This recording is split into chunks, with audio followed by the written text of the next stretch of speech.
Bien, la convocatoria a sesión extraordinaria del presidente del Congreso Nacional se suma, y de hecho es la cereza del pastel, del deterioro del periodo legislativo 2022-2026. Hoy es 8 de enero, si no me equivoco, con lo cual el 21 de enero se instala el nuevo Congreso Nacional para elegir a sus nuevas autoridades. Ya hablamos de eso, de lo que puede suponer la elección de la Junta Directiva, pero con la convocatoria a esta sesión extraordinaria no se termina de cerrar la historia del Congreso Nacional que preside Luis Redondo. Y vamos a ver en pantalla lo que desde mi punto de vista implica esto para el Congreso, para la Junta Directiva, incluso para la transición política. Yo creo, compañeros, que todo lo que ha sido objeto de debate sobre este Congreso Nacional con esta sesión que se convoca es cerrar con broche de oro de la degeneración de este Congreso Nacional.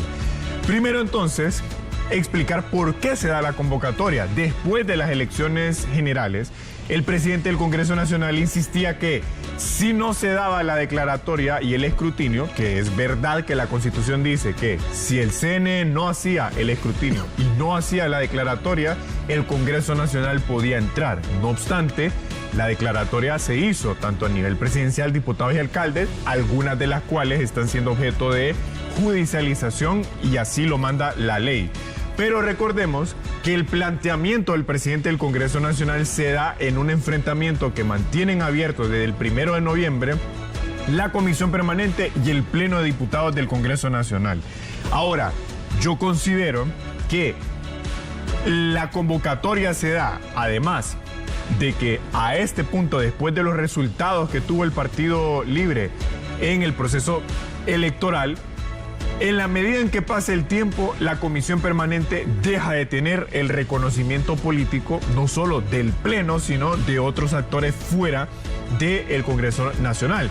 Pero además, muchos diputados de la Comisión Permanente no fueron electos. Entonces, yo considero que la suma de esas dos cosas da paso a que quieren sentirse relevantes mientras les quedan días en el Congreso y también quieren hacer méritos para que los metan como reemplazos de algunos que sí fueron electos.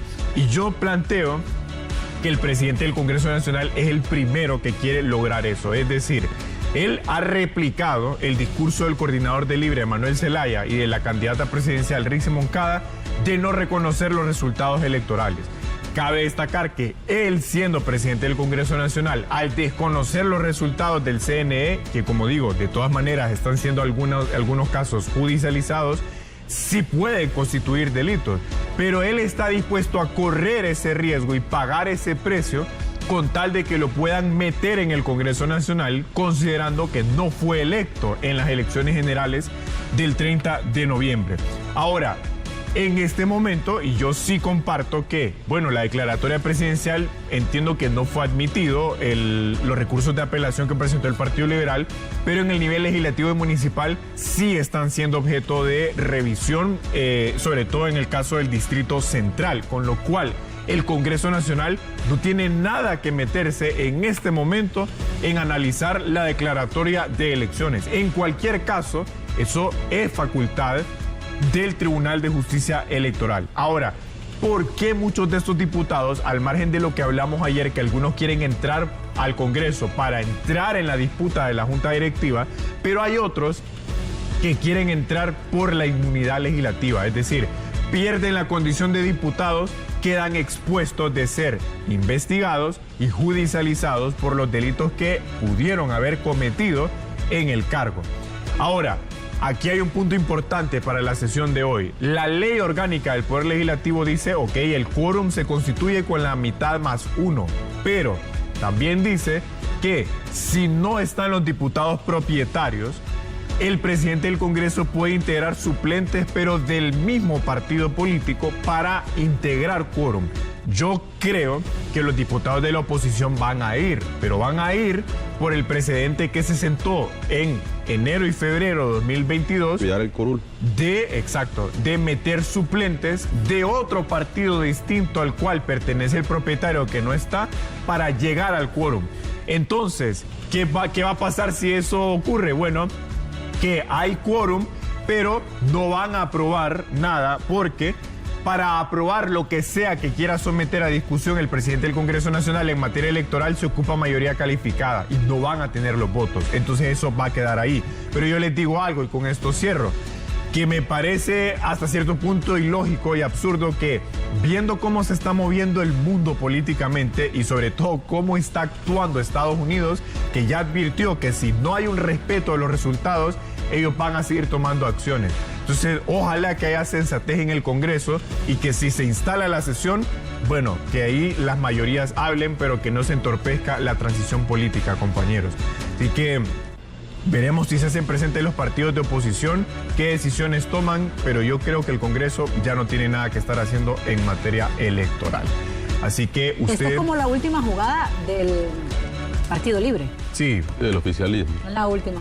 Es la última jugada, pero que si no tiene mayoría calificada no van a poder hacer nada, porque la Constitución dice todo aquello que sea materia electoral se tiene que aprobar con mayoría calificada. Ahora, tiene que asistir, ¿verdad?, los 128 diputados. Sí. Porque es una convocatoria oficial que les está haciendo Luis Redondo, que si bien es cierto, siguen alegando que es ilegal.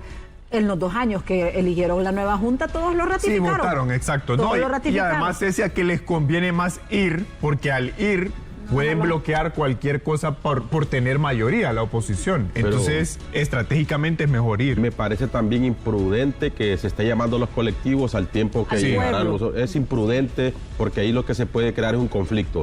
Es una irresponsabilidad por parte del que en los próximos días dejará de ser el presidente del Congreso Nacional, porque pueden haber enfrentamientos. No, y con estas acciones el señor Luis Redondo solo se gana más prácticamente el odio de la población, el repudio, sí, por su soberbia, por lo que está haciendo, porque al final la gente ya no quiere caos, ya no quiere división, ya no quiere ese pleito. Acepten al final los resultados de las elecciones. ¿Cuántas veces no han salido diputados heridos?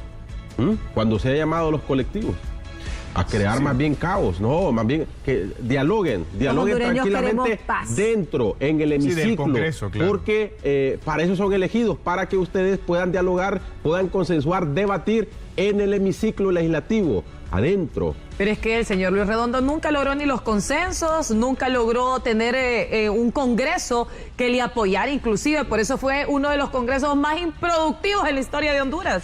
Pero ese va a ser un desafío entonces para el próximo Congreso, es decir, tomar los precedentes que hemos tenido para entender por qué la transición del 21-23 de enero tiene que tener la suficiente legitimidad y gobernabilidad. Así que veremos, compañeros, cómo evoluciona la sesión de hoy, la agenda, los diputados que asisten, el quórum y las decisiones que se toman y qué tanto va a condicionar o no el avance de la transición en el Congreso Y sobre todo Nacional. Fueron convocados al Congreso Nacional para cuidar el curul, porque en el pasado han desarrollado estas sesiones en hoteles.